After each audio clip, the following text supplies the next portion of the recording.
বিকেল হলেই একটা পকোড়া খেতে ইচ্ছে করে, সেটা চিকেন পকোড়া হোক, ডিমের চপ হোক, প্যাটিস হোক, যাই হোক খেতে ইচ্ছে করে, কিন্তু সবজি খেতে ইচ্ছে করে না।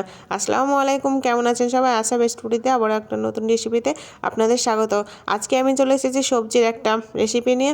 তো প্রথমেই আমি বাঁধাকপিটাকে কেটে নিয়েছি, দিয়ে লবণ দিয়ে ভালো করে মেখে নিলাম। মেখে নিয়ে একটু নরম করে নিয়ে তারপরে দিয়ে দিয়েছি হলুদ গুঁড়ো, বাটা মশলাই ছিল আদা রসুন জিরে বাটা, কাঁচা লঙ্কা কুচি আর পেঁয়াজ কুচি, সঙ্গে একটা ডিম দিয়ে ভালোভাবে এটাকে হাত দিয়ে আমি নেড়ে নেব।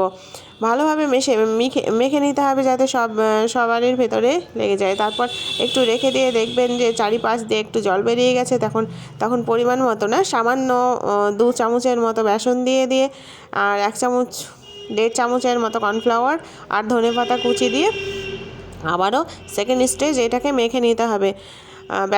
বেসনটা দিয়েছি ধরে রাখার জন্য, আর কর্নফ্লাওয়ারটা দিয়েছি মুচমুচে হওয়ার জন্য।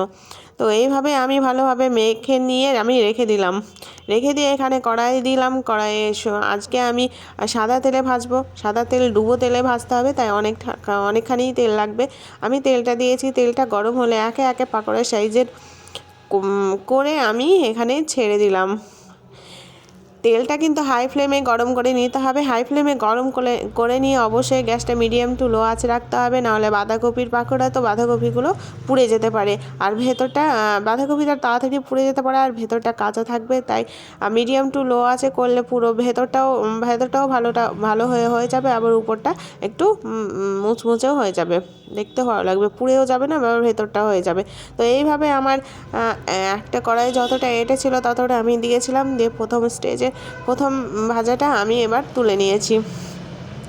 এক এক করেই সব তুলে নিলাম। এবার আমি বাকি তেলটা যদি নোংরা হয়ে থাকে তাহলে অবশ্যই আপনারা ছাঁকনি দিয়ে একটা তুলে নেবেন, যাতে নোংরাটা না লাগে। তো আমার তেলটা পরিষ্কারই ছিল, তাই আমি তুলে নিলাম না। সেম প্রসেসে আমি বাকি পকোড়াগুলো এইভাবে ভেজে নিলাম।